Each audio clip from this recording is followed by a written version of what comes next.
Olá! Nessa aula vamos aprender um pouco de como o computador funciona, mas você deve estar pensando, o porquê de aprender isso? Os conceitos apresentados aqui têm o foco no essencial para quem quer aprender a programar. Afinal, você vai escrever comandos para essa máquina executar. Aonde quer que você olhe, os computadores estão mudando o mundo. Mas a maioria de nós usamos essa tecnologia revolucionária diariamente e não nos questionamos como os computadores realmente funcionam.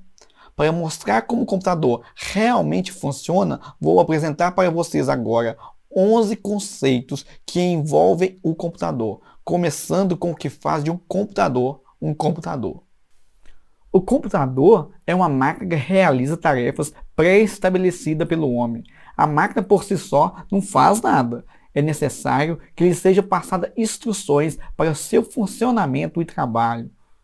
Computadores estão em todo lugar. Estão nos bolsos das pessoas, nos carros, nos pulsos, nas nossas mesas. Deve estar na sua mochila agora mesmo.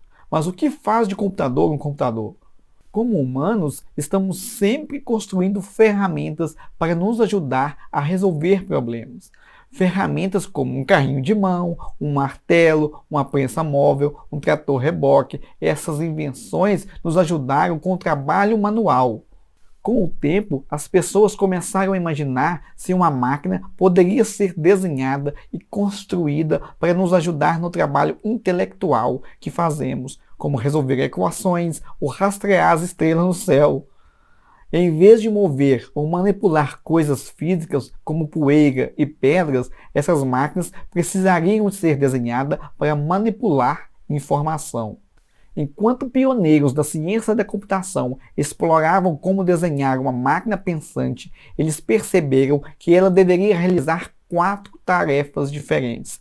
Deveriam receber entradas, armazenar a informação que entrou, processar a informação e então mostrar os resultados. Agora pode parecer simples, mas essas 4 coisas são comuns a todos os computadores.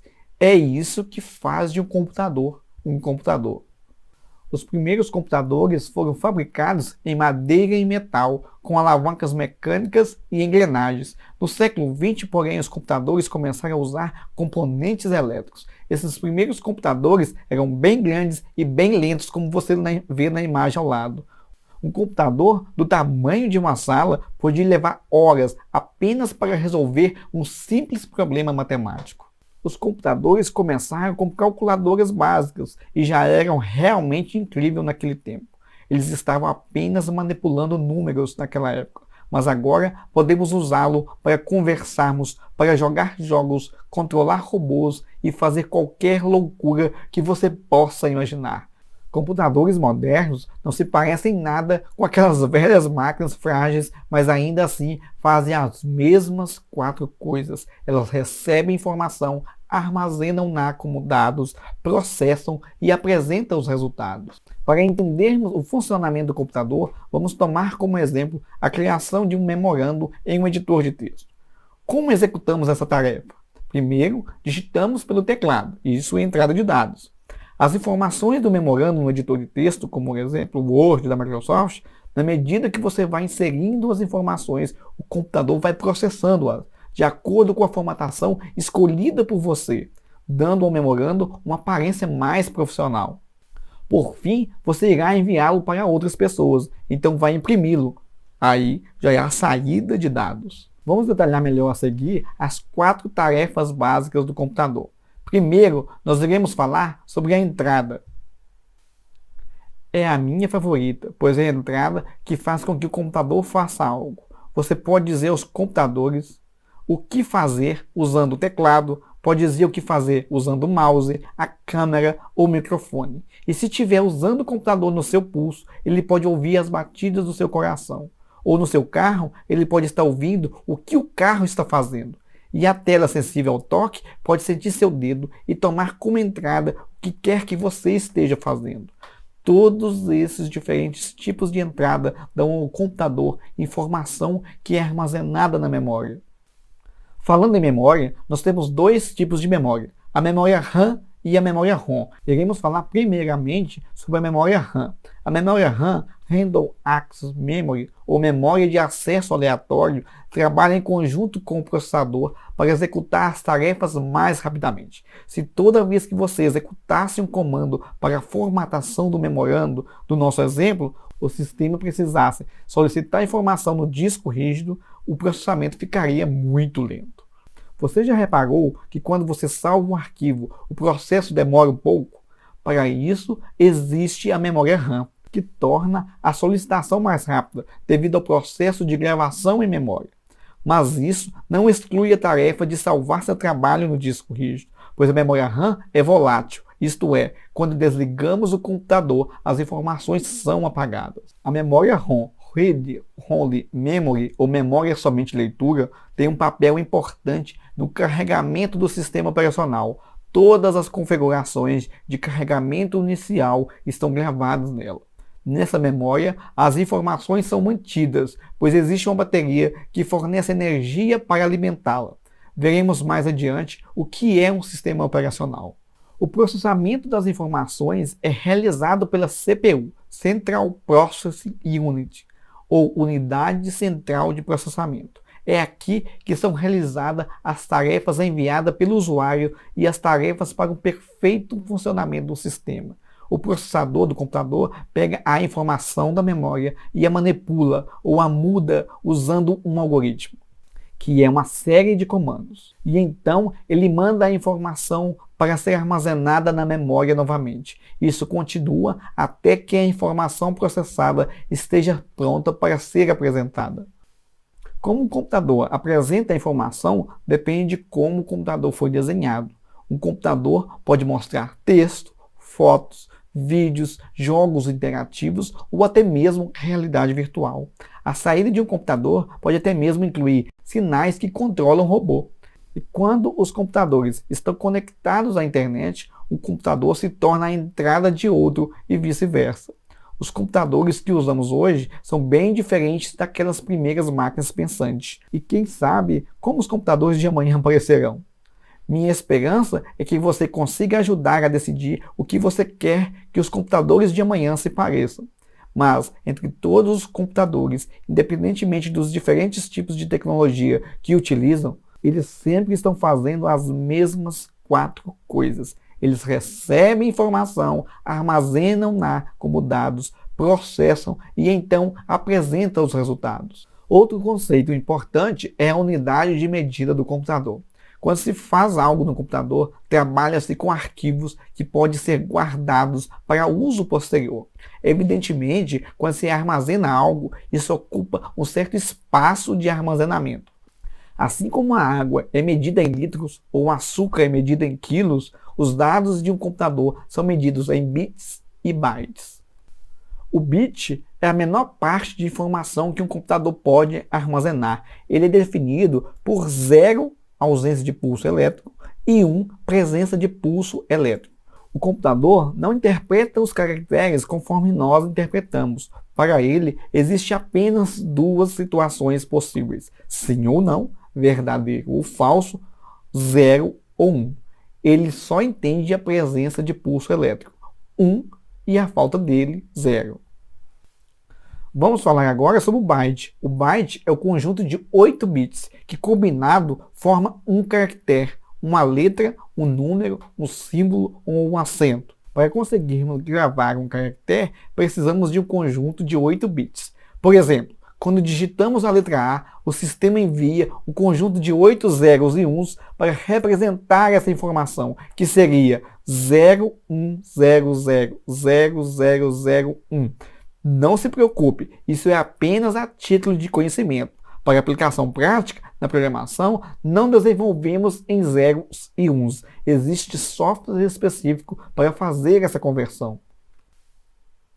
Como as unidades de medidas de informação são medidas em bits, todo cálculo é baseado no resultado de um cálculo exponencial. No caso do byte, é 2 elevado a 3, que é igual a 8. Temos na tabela ao lado as medidas mais comuns. Temos o kilobyte, que é um conjunto de 1024 bytes, o que equivale a 1024 caracteres. Temos também o megabyte, que é o conjunto de 1024 kilobytes, que equivale a 1.048.576 caracteres. Temos também o gigabyte, é um conjunto de 1024 megabytes, que equivale a 1.073.741.824 caracteres. Temos também o terabyte, é um conjunto de 1024 gigabytes, que equivale a 1.099.511.627.776 caracteres. O computador é composto de hardware e software. Hardware é toda a parte física do computador. Em outras palavras, tudo que você pode pegar, tudo que é palpável. Quando você olha dentro de um computador, você vê um monte de circuitos, chips, cabos e outras coisas. Isto é hardware. Mas o que você não vê é o software. Software é todo o programa de computador ou código rodando nessa máquina. Para que o computador realize tarefas, é necessário passar as instruções para ele. A partir do momento que você liga o computador, as próximas etapas são executadas pelos programas. Software pode ser tudo, desde apps, jogos e até páginas da internet. Os programas, em termos técnicos, são definidos como software, isto é, a parte lógica do computador. Essa parte não é palpável.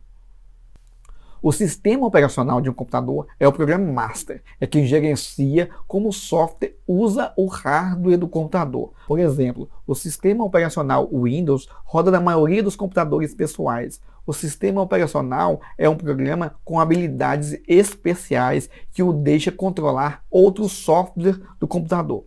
Ele deixa você instalar novos programas, carregando eles na memória do seu computador. Ele decide quando um programa deve ser executado pela unidade central de processamento, a CPU, e decide se um programa pode acessar dispositivos de entrada ou saída do computador. Quando você liga o seu computador, o primeiro programa que abre até você poder realizar qualquer tarefa é o sistema operacional. Ele é o responsável pelo funcionamento do sistema em si. As tarefas fundamentais que o sistema realiza dependem dele. Software aplicativos são aplicações personalizadas que visam atender ou auxiliar em alguma tarefa específica, que não seja básica do sistema. Mas lembre-se que muitos recursos podem ser reutilizados, isto é, já existe na biblioteca do sistema operacional. Exemplificando melhor, pense em um carro. Se você optar por um básico, pode-se dizer que ele veio somente com o sistema operacional, mas ele te dá a possibilidade de agregar outros recursos como som, ar-condicionado. Comparando, esses agregados são softwares aplicativos. Para você que vai iniciar na programação, vale lembrar que assim como você faz o planejamento para realizar uma determinada tarefa, fazer um programa nada mais é do que escrever esse planejamento em passos para ser executado pelo computador. E lembre-se que toda escrita e planejamento devem ter sequências bem definidas para que não haja erros. Afinal, o computador não é tão inteligente quanto se parece. Você é que é o seu raciocínio lógico, é quem define os passos para ele executar. Em resumo, para você entender o processo de desenvolvimento, é preciso que você saiba que o computador é composto de uma parte física, hardware, e uma parte lógica, software, que seu funcionamento básico compreende o processo de entrada, armazenamento, processamento e saída de dados. Também é importante que se saiba que a unidade de armazenamento básica do computador é o byte, 8 bits, e a diferença entre sistema operacional e software aplicativo. Até mais e te vejo nas próximas aulas.